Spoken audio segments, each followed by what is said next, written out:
bahwasanya para ulama membagi tauhid menjadi tiga, yaitu tauhid rububiyah, tauhid al-uluhiyah, tauhid asma wa sifat.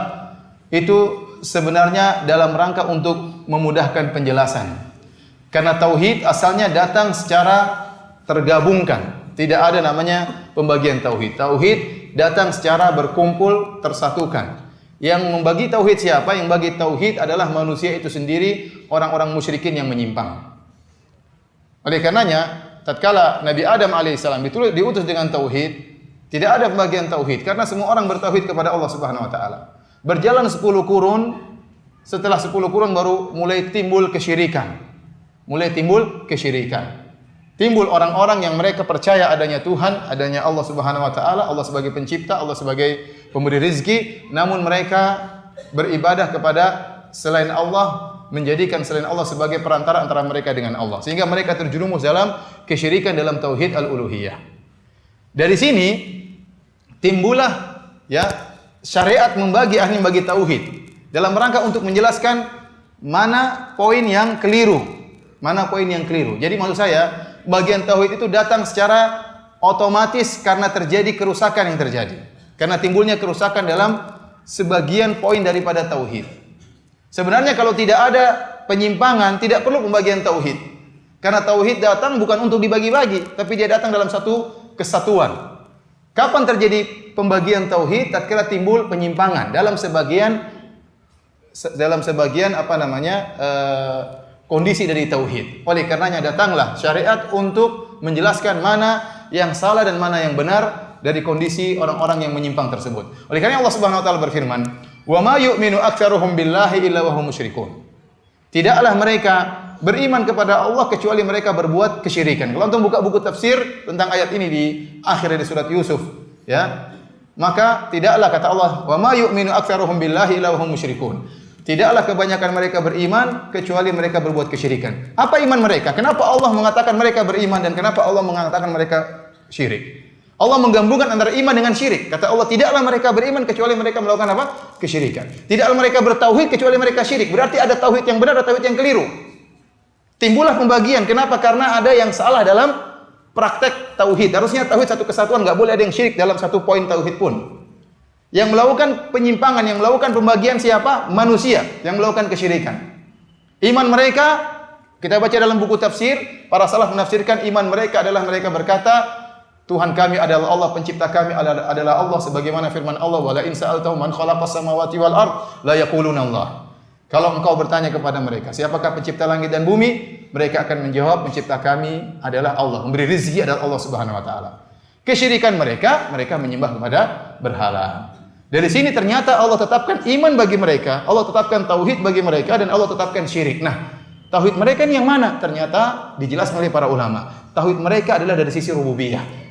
Adapun syirik mereka dari sisi tauhid uluhiyah.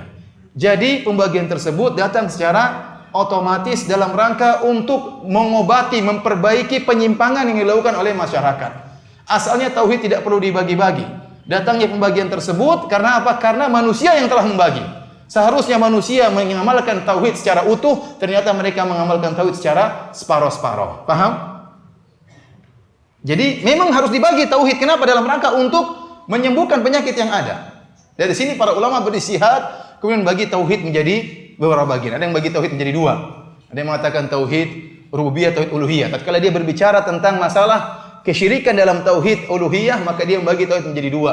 Tauhid uluhiyah, tauhid rububiyah, seperti Al-Makrizi dalam kitabnya Tajrid Tauhid Al-Mufid. Demikian juga seperti As-San'ani dalam kitabnya Tathhirul I'tiqad an Adranil Ilhad. Dia juga membagi ada rububiyah, ada uluhiyah. Kenapa? Dia sedang berbicara tentang penyimpangan dalam tauhid apa? Al-uluhiyah. Sebenarnya lama kemudian bagi lagi tauhid menjadi tiga. Kenapa? Ada penyimpangan dalam asma wa sifat.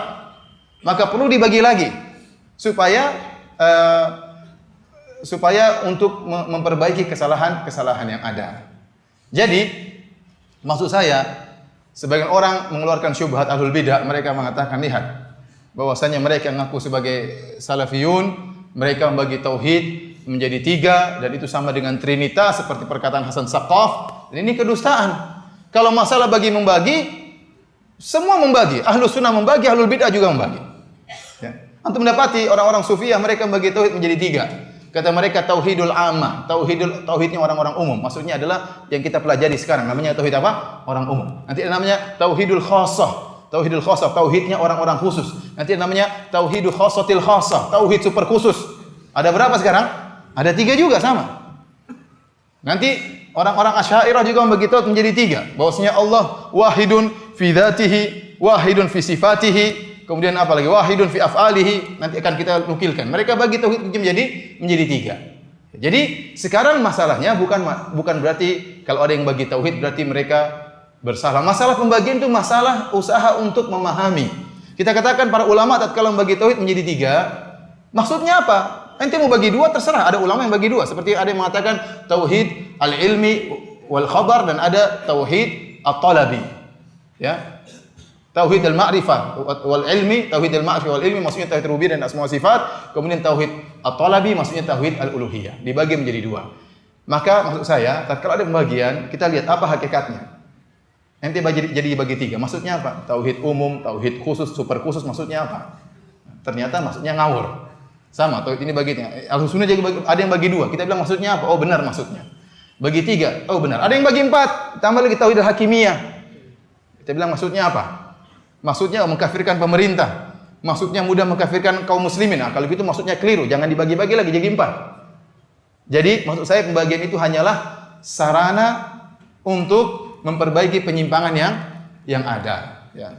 Maka jangan dengar kalau orang mengatakan apa itu pembagian tauhid menjadi 3 adalah bid'ah. Kita bilang pembagian semua juga membagi. Ya. Dan ini bukan memang Rasulullah SAW tidak pernah mengatakan bahwasanya tauhid terbagi menjadi 3. Sama seperti Rasulullah SAW juga tidak pernah mengatakan hukum fikih terbagi menjadi 5. Ada wajib, ada mandub, ada mubah, ada makruh, ada haram. Tidak ada. Tetapi para ulama dengan istiqra, dengan penelitian, mereka memahami bahwasanya hukum fikih ada berapa?